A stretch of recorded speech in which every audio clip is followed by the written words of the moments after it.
Haleluya. Mari kita baca bacaan utama kita hari ini. Kita akan belajar buku ke-8 dari seri Sejarah Penebusan, Pemenuhan Perjanjian Sulu. Ini pelajaran kelima, 10 tulah. Pelajaran ketiga dari 10 tulah, Pengerasan Hati Firaun. Jadi bacaan hari ini ada dari dua tempat, Keluaran pasal 7 ayat 13 dan Keluaran pasal 9 ayat 12.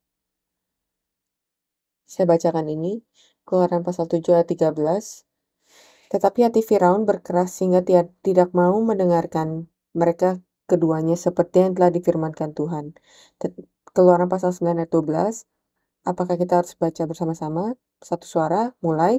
Tetapi Tuhan mengeraskan hati Firaun sehingga ia tidak mendengarkan mereka seperti yang telah difirmankan Tuhan kepada Musa. Ini adalah firman Allah. Kita akan merenungkan seperti judulnya. Itulah bagian dari Exodus ketika Allah mengirimkan Musa dan Harun untuk berbicara, mewakili bangsa Israel, mewakili Allah untuk melepaskan bangsa Israel. Tapi Firaun mengeraskan hatinya. Dan dia tidak mendengarkan firman Tuhan. Jika Firaun tidak mengeraskan hatinya, mungkin hal akan jadi lebih mudah. Tapi pada saat ini, kita juga harus berpikir tentang hati yang keras, hati yang dikeraskan. Bukan hanya hati Firaun, tetapi juga hati kita. Pikirkan waktu ketika hal bisa menjadi lebih mudah jika saya tidak mengeraskan hati saya. Angkat tangan kalian. Iya, angkat tangan kalian. Kalau kamu tidak pernah mengeraskan hati kalian sebelumnya di hadapan Allah.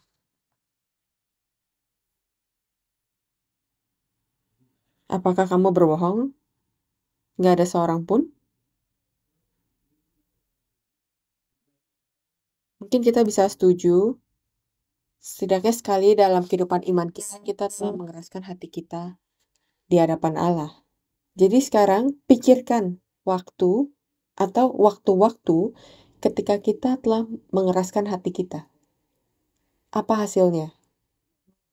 Berapa lama kita harus berputar-putar di padang gurun karena kita telah mengeraskan hati kita? Saat kita berpikir tentang Firaun mengeraskan hatinya, kita bisa berpikir tentang musuh kita, setan, mengeraskan hatinya untuk memberikan kita waktu yang lebih berat, memberikan kita kesulitan di akhir zaman. Tapi pada saat yang sama, di sisi yang lain, kita juga bisa berpikir tentang pesan ini sebagai pengingat untuk kita, bagi kita yang mengeraskan hati kita. Yang pertama, ada dua ungkapan yang telah kita baca sebelumnya mengenai hati Firaun yang mengeras di dalam kitab Keluaran. Yang pertama, hati Firaun mengeras dengan sendirinya 10 kali. Dan ini adalah ayat-ayatnya. Keluaran pasal 7 ayat 13, ayat 14, ayat 22, Keluaran pasal 8 ayat 15, ayat 19 ayat 32, Keluaran pasal 9 ayat 7, ayat 34, 35, dan pasal 13 ayat 15. Dan juga ada ekspresi Allah mengeraskan hati Firaun, juga 10 kali. Keluaran pasal 4 ayat 21, Allah mengatakan kepada orang-orang bangsa Israel, Musa dan Harun, saya akan mengeraskan hatinya. Pasal 7 ayat 3, ayat 9, pasal 9 ayat 12, pasal 10 ayat 1, ayat 20, ayat 27, pasal 11 ayat 10, pasal 14 ayat 4, 8, dan 17. Kamu mungkin berpikir, kenapa Allah melakukan itu? Apakah itu fair? Kalau Allah mengeraskan hatinya dan akhirnya malah menghakiminya. Jadi kita harus pikirkan hal ini nanti. Tapi sebelum itu mari kita pikirkan pertanyaan ini. Apa yang terjadi jika hati dikeraskan? Apa yang terjadi kalau hati kita itu dikeraskan? dokter pasti akan bilang, oh penyakit jantung. Tapi Alkitab berkata, yang pertama, Efesus pasal 4 ayat 18, mari kita baca. Efesus pasal 4 ayat 18, dan pengertiannya yang gelap jauh dari kehidupan persekutuan dengan Allah karena kebodohan yang ada dalam mereka dan karena kedegilan hati mereka. Jadi, kedegilan hati mereka itu adalah masa bodoh atau ketidaktahuan. Yang artinya digelapkan dalam pengertian dan akhirnya dikucilkan dari kehidupan Allah. Kehidupan persekutuan dengan Allah. Jadi, hati yang dikeraskan menjadi ketidaktahuan.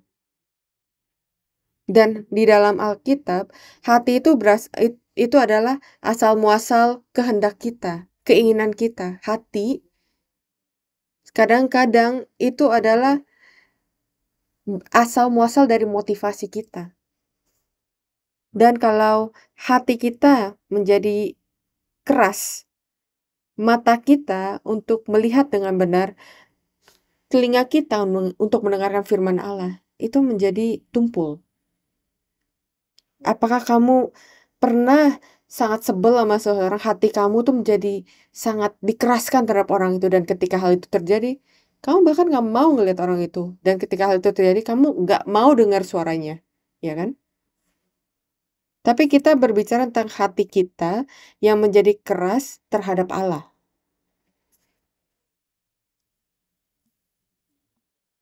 Dan Firaun sebagai orang yang benar-benar percaya kepada Allah, ketika kita uh,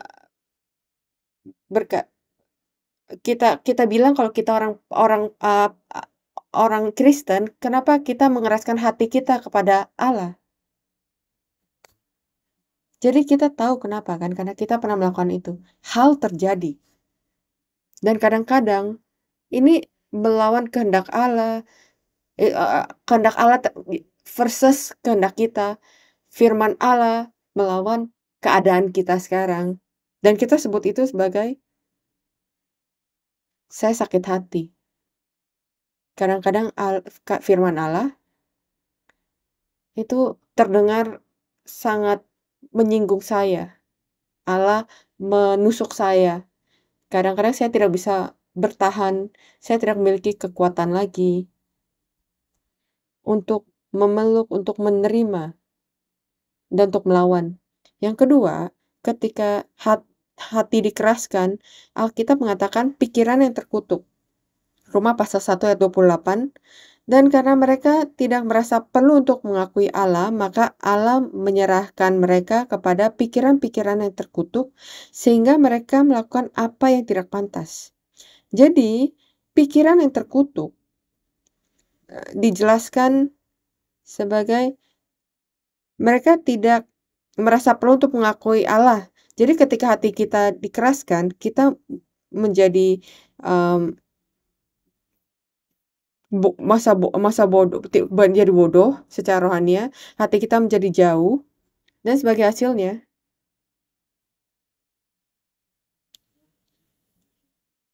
kita bahkan tidak mengakui Allah atau firman-Nya lagi. Pikiran yang buruk dalam bahasa Yunani adalah adokimon, yang berarti tidak tahan terhadap pujian. Pikirannya tidak dikenal dan tidak berharga. Setelah kehilangan kapasitas mentalnya yang bijaksana dan tajam, ia mulai melakukan hal-hal yang tidak pantas. Dan bahkan ketika ia melakukannya, ia tidak menyadarinya kalau ia melakukan hal itu. Satu hal yang menyebabkan Firaun untuk mengeraskan hatinya, ia sangat keras kepala untuk mendengarkan firman Allah. Itu adalah kunci utama yang akan kita bicarakan nanti, tapi satu hal yang harus berhati-hati adalah, apakah saya keras kepala hari ini? Apakah saya keras kepala terhadap Allah? Allah mengatakan kepada saya hal ini, tapi saya tahu di dalam kepala saya harus melakukan ini. Tapi saya mengeluarkan begitu banyak alasan kenapa saya tidak bisa melakukan hal itu. kekeras kepalaan itu akan menyebabkan hati kita menjadi keras. Jadi kita harus menangkapnya sebelum hati kita mulai menjadi keras.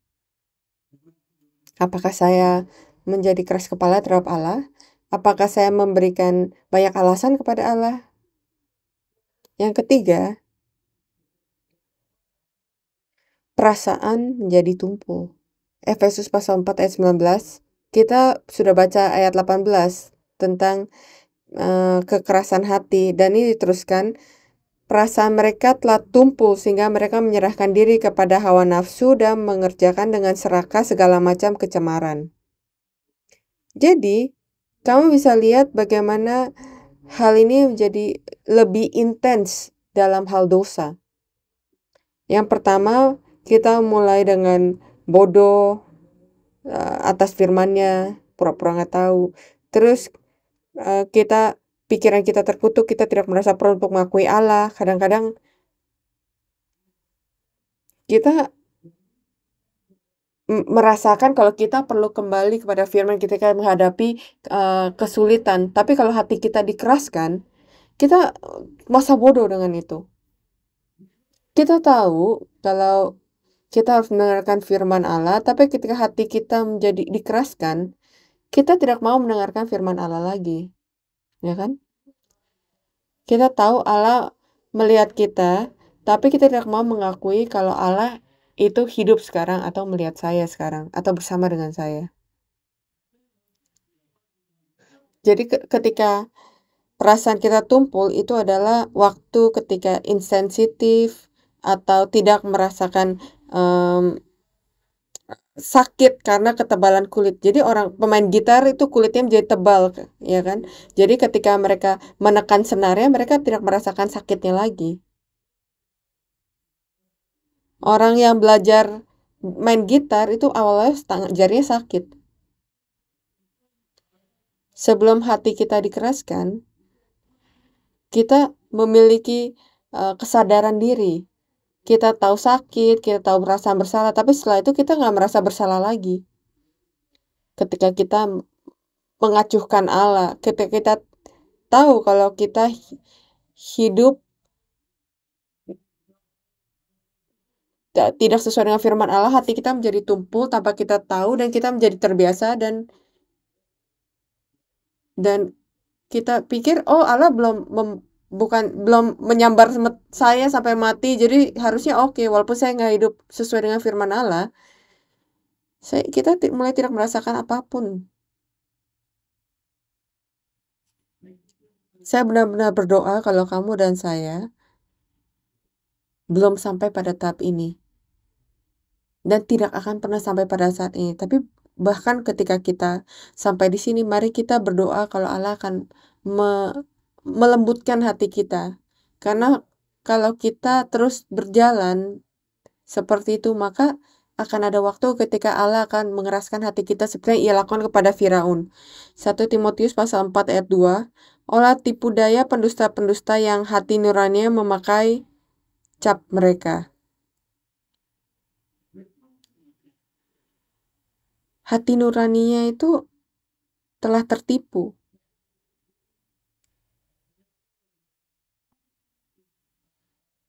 Jadi hati nurani itu adalah mekanisme yang Allah berikan pada kita supaya kita sadar dan terbangun sehingga kita tahu di dalam hati kita ketika kita melakukan sesuatu yang Allah tidak ingin kita lakukan, ini akan mengeluarkan alarm. Tapi bagi kalian yang telah mencoba untuk datang ke down, terus gagal dan gagal dan gagal, untuk datang kamu berkata, kamu tekan alarm kamu sekali, 15 menit lagi berikutnya, dan 15 menit lagi berikutnya. Apa yang terjadi? Setelah 2 minggu, 3 minggu, alarmnya itu bunyi, lalu kalian tidur dengan nyenyak. Karena kamu terbiasa. Suara alarm itu nggak mengganggu kalian lagi. Ketika kita terus melawan hati nurani kita lagi dan lagi dan lagi dan lagi, maka alarm itu yang berbunyi itu, kita nggak akan bisa dengar itu lagi. Itu adalah hati yang perasaan yang tumpul. Sekarang, mari kita lihat masalah ini. Kenapa Firaun mengeraskan hatinya di hadapan Allah? Yang pertama, dia menerima pesan yang diberikan kepadanya melalui Musa dan Harun sebagai perkataan manusia, bukan sebagai firman Allah. Ini adalah sesuatu yang harus kita perhatikan. Kalau kita mendengarkan firman Allah, biasanya firman Allah itu diberikan melalui orang-orang kan, seperti Musa, Harun, atau pendeta, evangelis, misionaris. Tapi kalau kita pikir, oh ya ini pesan yang baik, atau logika, atau ajaran, masalahnya ada di situ.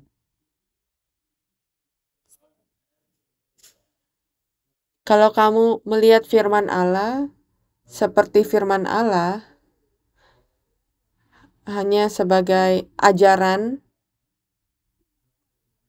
atau kata-kata manusia, itu adalah saat ketika hati kita mulai dikeraskan terhadap firman Allah. Yang kedua, ia menilai berdasarkan yang terlihat dalam realitasnya. Allah berkata firman ini dan dia bilang, kamu lihat realitas ini, tidak akan terjadi. Firman Allah terhadap realitas saya. Jalan yang mana? Ia bergantung pada kebanggaan Mesir yang merupakan bangsa paling kuat pada saat itu. Bangsa yang paling kuat dan maju pada saat itu. Ia percaya kalau jalan dan Tuhannya adalah yang paling berkuasa. Dan dia bilang, Musa, Harun, kamu mewakili budak-budak dan kamu bilang Tuhanmu pada saya. Kamu lihat realitas sekarang. Siapa yang Tuhan? Siapa Tuhan mana yang lebih sukses? Tuhan siapa yang lebih kuat? Saya lebih kuat daripada kamu. Makanya Tuhan saya lebih kuat daripada Tuhan kamu. Ini adalah realitasnya. Dan dia berpegang pada realitas apa yang tampak dan apa yang ia ingin lihat. Yang ketiga, ia berpegang pada apa yang dia punya, pengalaman dia, jalan dia, dan sumber daya dia. Ini adalah alasan yang menyebabkan hati kita dikeraskan terhadap firman Allah atau kehendak Allah. Dan kamu mungkin berpikir, oh saya tidak seperti Firaun, saya tidak melawan Allah. Tapi ketika kita menerima firman Allah dan kita menganggap enteng, atau kita menerima firman Allah dan ini kontras, ini berbeda dengan realitas saya, ini konflik dengan realitas saya, dan saya memilih realitas saya, artinya saya mulai mengeraskan hati saya terhadap firman Allah. Ketika hati saya dikeraskan, kemampuan untuk menghakimi, berbicara hal yang benar, kemampuan rasional itu menjadi samar-samar. Dalam bahasa Ibrani, hati adalah lev atau leb. Hati, pikiran, pengertian, kecerdasan. Jadi ketika hati kita mengeras, kita mengeraskan pikiran kita, pengertian kita, dan kemampuan kita. Roma pasal 2 ayat 5, tetapi oleh kekerasan hatimu yang tidak mau bertobat, engkau menimbun murka atas dirimu sendiri. Pada hari waktu mana murka dan hukuman Allah yang adil akan dinyatakan. Jadi mari kita tidak keras kepala dan tidak bertobat terhadap Allah. Ketika kita melihat kesempatan, mari kita ambil kesempatan itu dan bertanya kepada Allah, kenapa kita melakukannya, dan kita tanya, tolong buka hati saya sehingga firman bisa kembali. Amsal pasal 29 ayat 1. Siapa bersih tegang leher walaupun telah mendapat teguran akan sekonyong-konyong diremukan tanpa dapat dipulihkan lagi. Jadi mari kita berdoa semoga Allah akan membantu kita, tidak untuk mengeraskan hati kita terhadap firman Dia. Dan semoga hal ini tidak pernah terjadi pada kita.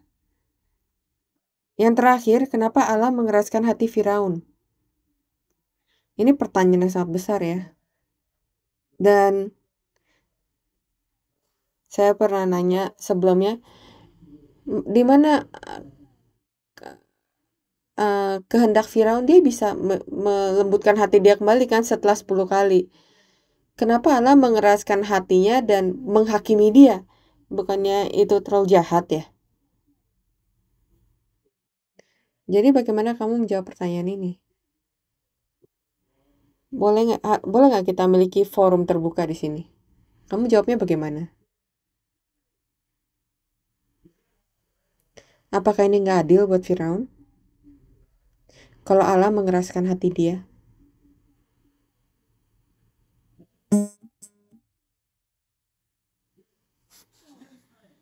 Saya percaya 10 melambangkan kepenuhan. Allah memberikan dia kepenuhan kesempatan untuk berubah. Dan saya percaya Allah menunggu dan mengirim Musa dan Harun, lepaskan jemaat saya, tunjukkan. Dan kadang-kadang tulah itu adalah kesempatan untuk kita bertobat. Firaun bisa bertobat atau menyerah kepada kehendak Allah setelah tulah pertama, setelah tulah kedua.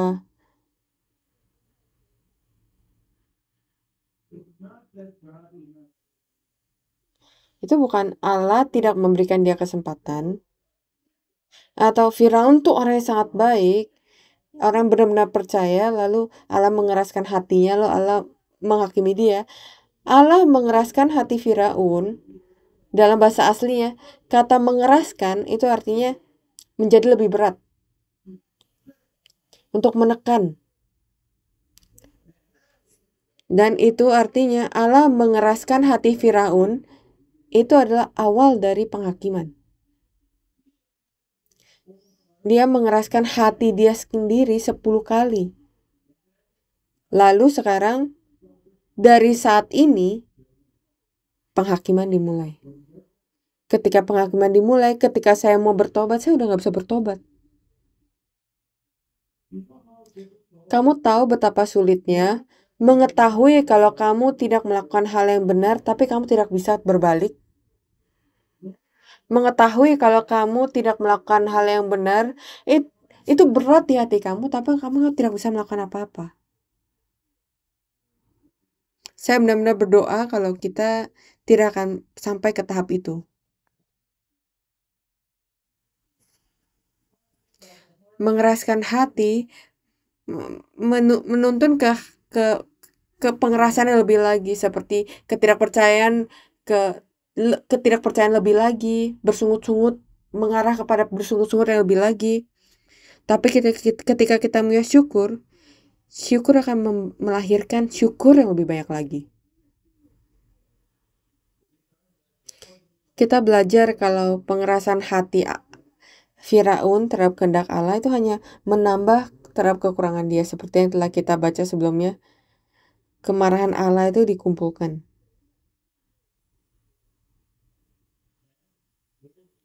Dan mereka yang mengeraskan hatinya dan tidak bertobat, walaupun mereka dilempar ke dalam api neraka, mereka masih akan komplain dan menggertakkan giginya.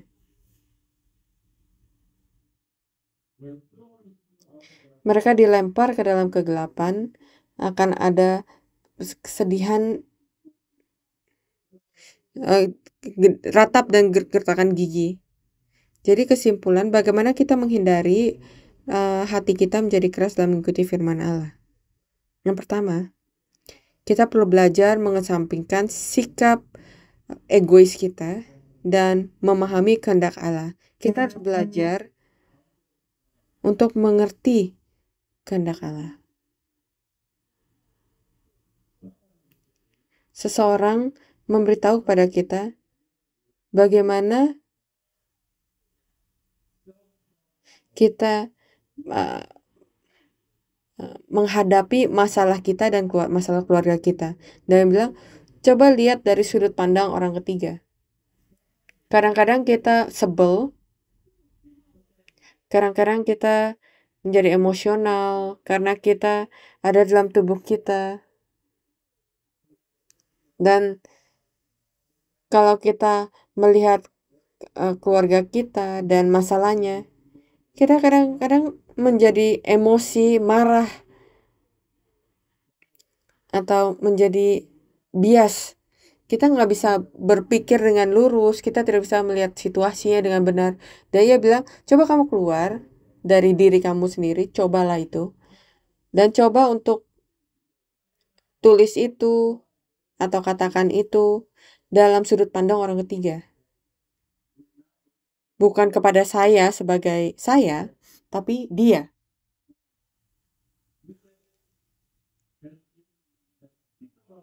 Coba lihat itu, bicara hakimi seperti kamu sedang berbicara tentang orang lain.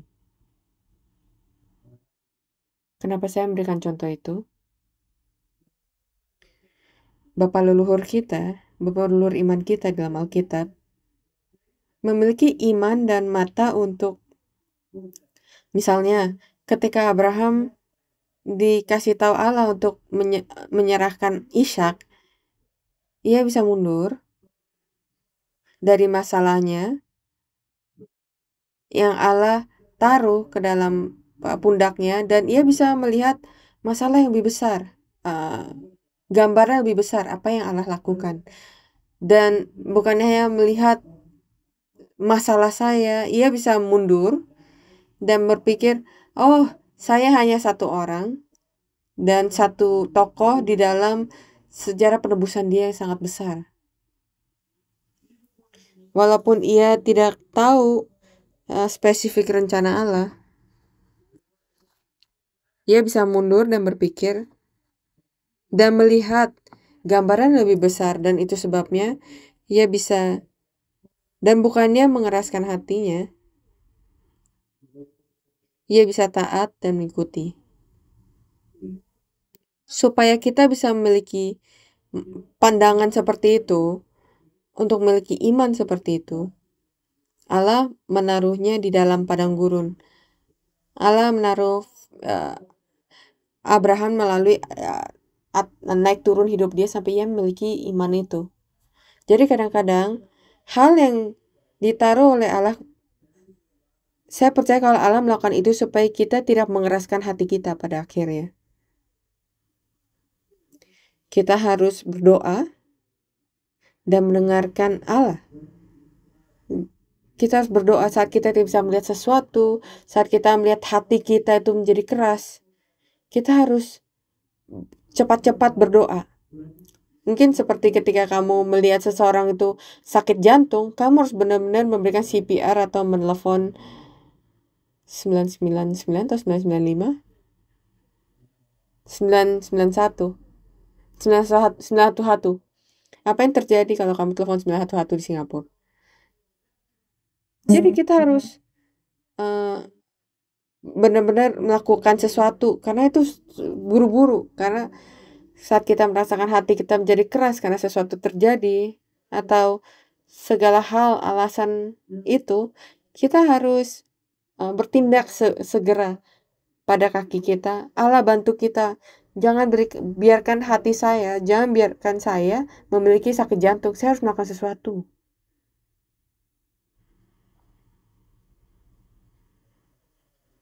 Saya tidak punya ayat ini di dalam PowerPoint saya.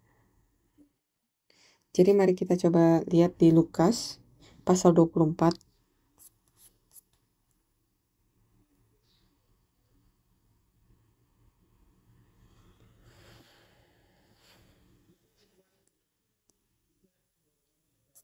Ini ketika dua murid pergi ke Emmaus ketika Yesus wafat di kayu salib.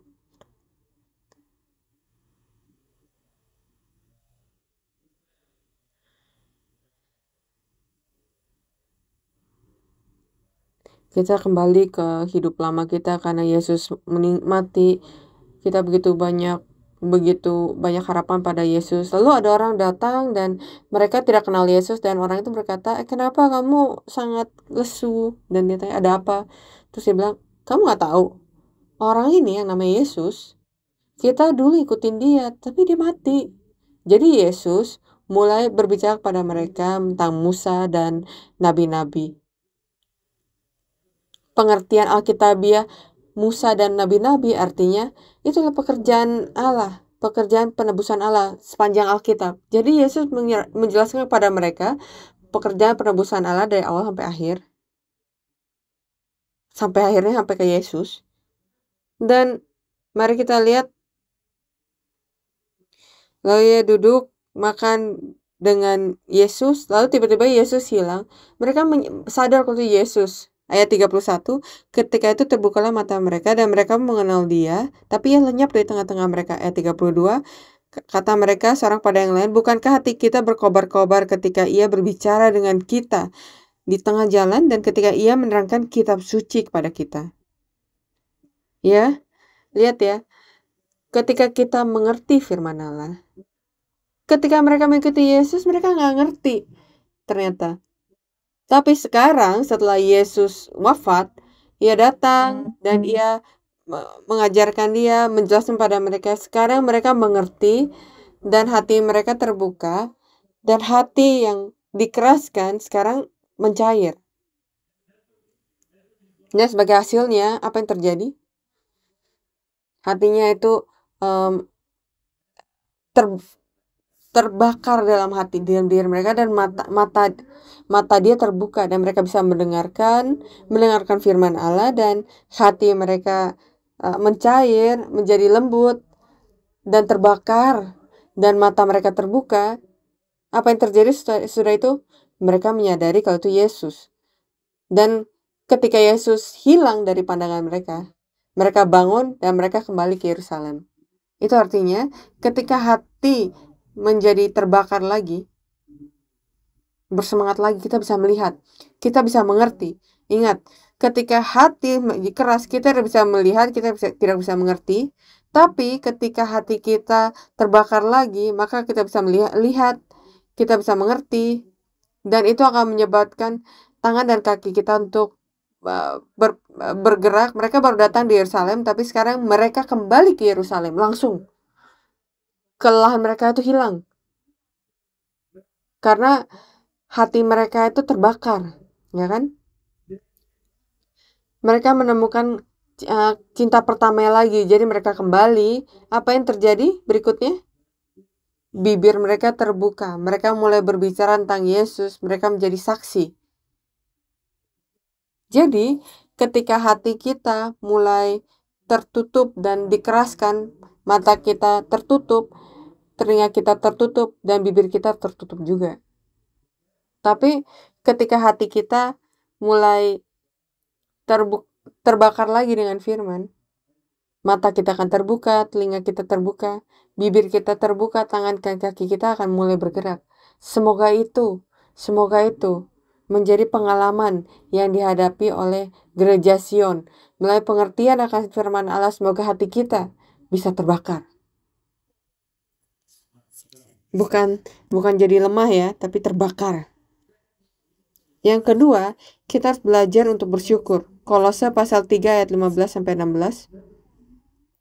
Hendaklah damai sejahtera Kristus memerintah dalam hatimu, karena untuk itulah kamu tadi panggil untuk menjadi satu tubuh, dan bersyukurlah.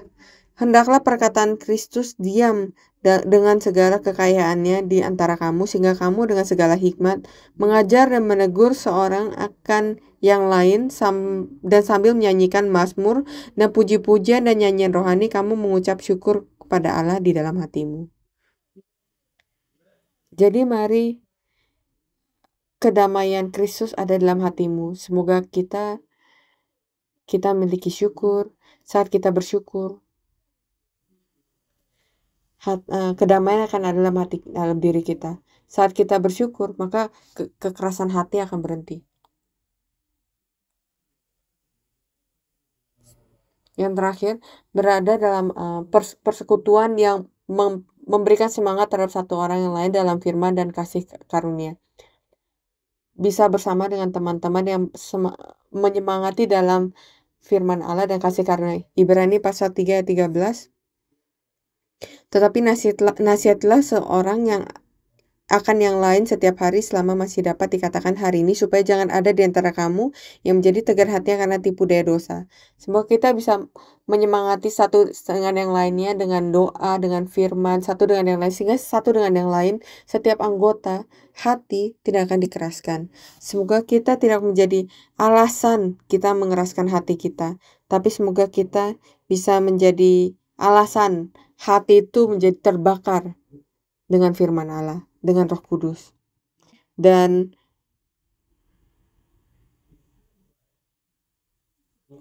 kelihatannya melewati cerita Exodus dan Tula, saya terus berkhotbah tentang hal-hal yang negatif. Saya tidak berkata kalau kamu itu seperti Firaun. Tapi baik untuk kita tahu bagaimana dunia dan dunia ini tidak akan melepaskan kita. Bahkan setan akan membuat hati kita tuh semakin keras. Semoga kita sadar dan kita bisa melewatinya. Dan mari kita mendapatkan kemenangan. Dan semoga Gereja Sion bisa menjadi lawan dari apa yang setan ingin lakukan terhadap kita. Ia yang mengeraskan hati kita. Tapi di sini semoga hati kita menjadi terbakar dengan Roh Kudus. Amin. Mari kita berdoa. Allah Bapa di surga, kami bersyukur karena firman yang Kau berikan pada kami melalui seri sejarah penebusan. Bapa, kita merenungkan dan belajar tentang hati Firaun yang menjadi keras. Bapa, dunia ini seperti Firaun mencoba menahan kita dan tidak mengizinkan kita untuk pergi. Tolong kami berdoa, Engkau akan menghakimi setan dan kekuatannya, dan membebaskan kita dari pegangannya. Dan Bapa, kami takut kalau hal mungkin akan terjadi yang mengeraskan hati kita. Kita berdoa semoga firman-Mu itu menjadi kuat di dalam hati kita, yang akan terus membuat hati kita itu terbakar dengan Roh Kudus-Mu. Semoga kita bisa memiliki semangat kasih-Mu. Semoga kita bisa memiliki motivasi yang terbakar melakukan pekerjaan-Mu. Seperti dua murid, semoga kelelahan kami, bahkan kekecewaan kami bisa meninggalkan hati kami. Semoga hanya firman-Mu yang ada dalam hati kami terbakar, sehingga kita bisa maju dan membuka bibir kita untuk menjadi saksi atas firman-Mu. Terima kasih atas kasih karunia-Mu. Bapa, jika ada seorang pun yang hatinya tidak ada di tempat yang benar, kami berdoa semoga malam ini Kamu akan datang dan masuk dalam hati mereka. Tolong lembutkan hati mereka di sini atau tempat lain. Kita juga berdoa semoga hati dari orang tua kita, anak kita yang tidak datang ke gereja, Bapa, kami berdoa Engkau akan melembutkan hati mereka.